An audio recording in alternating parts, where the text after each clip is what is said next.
Hello, Facebook fans and YouTube fans of DX Engineering. It's Thursday afternoon here in the Eastern time zone of the USA. It's time for the DX Engineering Manufacturer Showcase. This is a show where we bring the over 170 different manufacturers that DX Engineering represents onto our show to talk about specific products. And you never know which manufacturer we're going to have on. But today we have Roger Crofts, Victor Kilo 4 Yankee Bravo, and Roger has monitor sensors, power, and SWR meters. Hello, Roger. Very good afternoon to you. It's early morning here on Friday morning in Brisbane. Yeah, so looks like it's either 4 or 5 o'clock in the morning there. It's still dark, right, Roger? It's very dark, but driving in, I hardly saw another vehicle on the road, which was handy. Roger, tell us about the watt meter, your company, yourself. What's this all about? Well, I joined this company, I think, about 20 years ago as a junior technician, and I realized the products were way out of date and I had to redesign everything. And then I wasn't too happy with the way the management was running it. They were getting into financial trouble. So in the end, I bought out the company outright and took over. And then we had some very successful years. This was all dealing with our traditional products, which are weather stations and weather instruments. And that was quite successful. But then, well, I didn't actually like the attitude of the customers, because you were dealing with like civil servants. They weren't really interested. They were government departments. They used to buy this stuff, didn't really care, never appreciated all the fine work that I did, the excellent products that I produced. So I thought, I think I'll branch out into amateur radio, because I've been a radio amateur for almost 60 years now. And I know that the radio amateurs appreciate a good quality equipment. And that is how it's worked out, because I've had so many people compliment me on this particular power meter, SWR power meter. Now, you're probably asking, why did I want to go into a power and SWR meter when there's about, I think, 360 different versions available on here, EHAM, for example. So there's so many, why would you want to do another one? But I was very interested in the 2200 meter and the 630 meter band. And we actually manufacture transverters for those bands, which are here in the station. And there wasn't a meter that covered those low frequency bands. Well, that's to say there's professional instruments, obviously, but you're talking thousands and thousands of dollars. There's nothing at a sensible price. So I thought, well, I need one for my own station, so I'll make one, you know. And that worked out okay. But then I thought, well, I wonder if this meter will cover the other bands. And I thought it'd probably go on 160. So I tried 160 and it worked there, and then 80 and 40 and 20 meters. Still was working fine on 20 and on 15 and 10. I can't believe this. This is a really useful meter for everyone. So I thought, well, we'll market this as an HF and MF and LF meter. And later we even discovered it worked on 6 meters quite well. So here's an excellent product, because you've got to realize that 2200 meters and 630 meters, there are very, very few people using that. It's a tiny market. So we wanted to, you know, have more people appreciate this product. So it's great that it works all the way through the HF bands. And so tell us some of the unique features. I really like the way the warnings go on when the SWR gets high. Yes, well, that's right. It's only a very small little meter. I just got one here that I can show you a little bit closer for those people that aren't familiar with it. And it's only a tiny little thing. It's only got one button that controls everything. It's right here in the corner here. And another feature which I'll just show you, you know, here's a little 9-volt battery. It works normally off the 12-volt, you know, voltage that you've got available in every shack. But you can plug in this little battery, and that means that you can take it out to the antenna and adjust your antenna, because some things like what we've got here, we've got loading coils in the base of our antennas. We need to tune them up. So you take it out to the antenna and then you put your transmitter on like 1 watt, and then you can adjust your loading coil, and you can see right there what your SWR is, because it works way down to 1 watt or below 1 watt, give you good SWR readings. Roger, can you show us the rear of the meter there? Certainly I can. And there's the rear of the instrument. It's very, very simple. The whole idea is that this is ideal for beginners or novice operators. It's very easy to operate. The only controls on it is one single button. Oh, by the way, the only thing there on the back is the, if I can get it into the picture, is the 12-volt input. It has alarms as well, which is a little bit more sophisticated. Most people won't be using those. And of course, it's got the input and the output. Yeah. So talk about the alarm, Roger. Well, yes, it has an alarm because on 2200 and 630, you often leave your transmitters on overnight or unattended, and then you get the trees blow in the wind, and then you get high SWR, and it will shut the transmitter down. And it also has another feature which most meters don't have, and that is it auto resets. If the alarm condition clears, it'll bring the transmitters back on, and you don't have to be there, which is quite handy. But you can set it up. There's menus in there, so you can say, well, I want the alarm to come on if it goes above 1.7 to 1 SWR or 2 to 1. You've got 4 different choices, and you can either set it as auto reset or manual reset. Because if it's on manual reset and it goes above that threshold, it will switch off the transmitter, and it won't come back on again. The screen goes orange, by the way. I don't know if you've seen it. It goes orange if that happens. And then you have to press that little button on the front to bring it back on again. So that's a useful... Yeah. Talk about some of the warnings with high SWR. Yes, that's right. Normally, anything below 1.5 to 1, as you know, you don't need to worry about that too much. You've not got a problem with your antenna there. But if it starts to creep above that, maybe there's a problem with the antenna. So the display just turns very slightly pink, and it gets pinker. And by 2 to 1, it's a little bit quite obviously pink. And then by SWR of 3 to 1, it will go bright red. So if you disconnect your antenna, it goes bright red, obviously, because you're going into an open circuit or a short circuit, it'll go bright red straight away.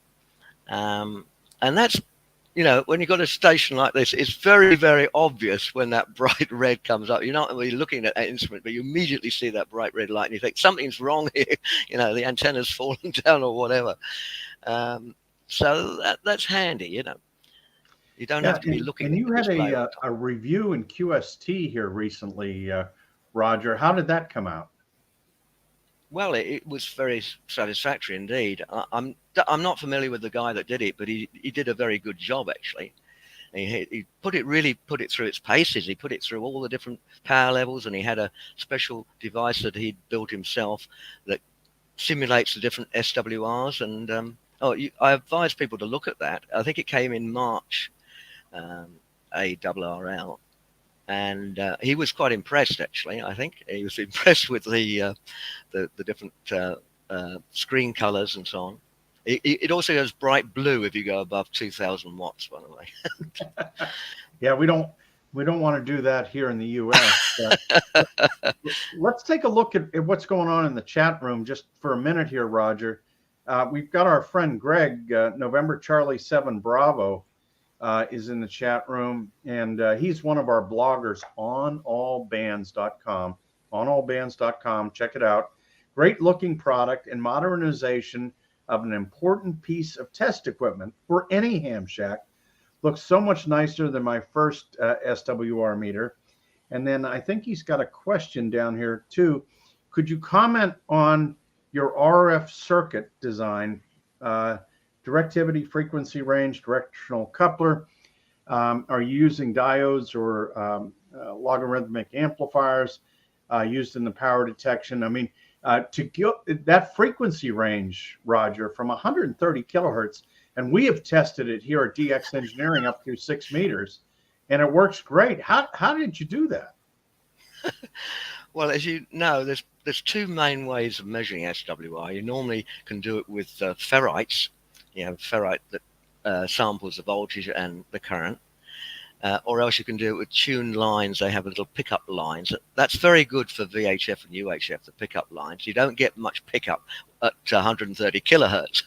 And the disadvantage of the lines is that the voltage is not only proportional to the power that's going through, but also the frequency. It's very frequency dependent. So I wanted to go with the ferrite, so that was far more appropriate for the low frequency end. And choosing the right ferrite for job is very, very important. You've got to get exactly the right material there that will cover that range. Actually, I was surprised because if you look at the manufacturer's data, there isn't any ferrite that actually claims to cover that range. But the manufacturers are, actually it does work beyond the range that they say in many cases. So they're being a bit conservative. And I've actually, theoretically, this material will not go up as high as 54 megahertz, and certainly not down to 130 kilohertz. But another thing is, if you look at the designs of them, you'll find that the ferrites, they always have two little ferrite transformers, one to measure the current, one to measure the voltage. And every design I've ever seen, they've had them identical. And you think, well, that's a good idea to balance the bridge, isn't it? To have them identical, same stray capacitance, etc. But that's not what we use in our instrument. If you look at the voltage transformer, it's a great, big, huge ferrite, and the current one is only a very small one. You don't need to have them the two the same. It's not necessary for it to work if you look at the functions of the two. So that's rather unique in its way. And then balancing the bridge is extremely difficult over that entire range. And we've had to use, the position of the windings on the coil and how wide they are and how close they are together are all extremely critical. And you just got to get it exactly right to make it balance over that wide range. Yeah. And we actually, I'll tell you a story. We had a manufacturer here in South Australia who makes the coils for us. They wind them. And I told him exactly how I want it to wind. And he came back and they were wound the opposite way, counterclockwise instead of anti-clockwise. And I said, oh, you made a mistake here. And he said, well, I'm sorry, but our machine only winds in one direction. So I said, well, that's all right. Don't worry. I'll reverse the other winding to make it the phase back again. And I was having difficulty balancing it before, but because the winding was the opposite way, it balanced absolutely beautifully across the whole range. So that was just pure luck. His machine wouldn't wind it the way I wanted it. See, that's how critical it is. And if you take the lid off of our box, you'll see that the readings very slightly change. I mean, 1.00 to 1 might change to 1.03 just because of the box is there or not. So when we do the adjustments, we have to take into account how much it's going to shift when you put the box on. But then if you take your finger and you don't touch the coils, but just bring it near, and you'll find the readings go crazy. That's how critical the little stray capacitances are. And another thing is the little current transformer. It's the center is separated from the core by a little plastic spreader. We had to choose that plastic so carefully to get that capacitance down to 0.3 of a picofarad. If you use a different plastic, it can go up to 1.5 picofarad, which is a disaster. You wouldn't realize that just the type of plastic you're using in the spacer is so critical. Yes. Well, Roger, this is all very fascinating. And as Dino, KL0S, another one of our bloggers on allbands.com, points out that,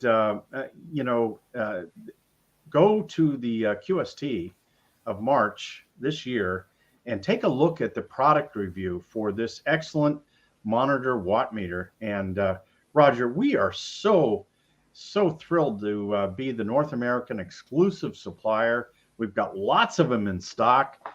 $250, which is a tremendous value when you think about it. Really a very good price point. High accuracy watt meter, VSWR meter, also gives you warnings and alarms, and the frequency range 130 kilohertz. And you say through 30 megahertz, but we know you're telling a fib because we know it goes up to 6 meters. And it's just it's really good. Roger, thank you so much for bringing this product to DX Engineering. and we really value our relationship. That's very good indeed. Yes, it does cover that wide range. You see, I am a perfectionist, and I didn't think that the SWR was quite accurate enough to claim that band, but fortunately the reviewer checked it on that band and he discovered it was quite good. So we probably will put that in our manual, that it does cover 6 meters in future. Yeah, and so Roger, before we let you go, there's a question in the chat room. Pat W3 Radio Gulf America says, is it fast enough to measure SSB PEP? Well, that was one of the things that Rob Sherwood was very, very impressed with, because it measures, it takes 2,000 readings a second, so it doesn't miss the peak. It always finds the highest peak. And he reckoned that it was better than any of his expensive PP meters there. He was really that's quite good. 2,000 measurement. Jeez, that's yeah. Great. Well, Roger, thanks so much for coming on with us today. It was great to have you here. I know we got you up very early in the morning and made you drive into the office there. But we will have you on again, and we're very excited to be selling just a great watt meter. And thank you so much for everything today. I'd be very glad to join you again at a future date. Thanks very much. That sounds great, Roger. And thanks to all of you for watching. Tomorrow, we'll be on with the weekend special, and it's a holiday weekend here in the USA. So even more fun to be had at 20 Zulu tomorrow afternoon. Until then, 73 from DX Engineering in Australia today. 73 is from me.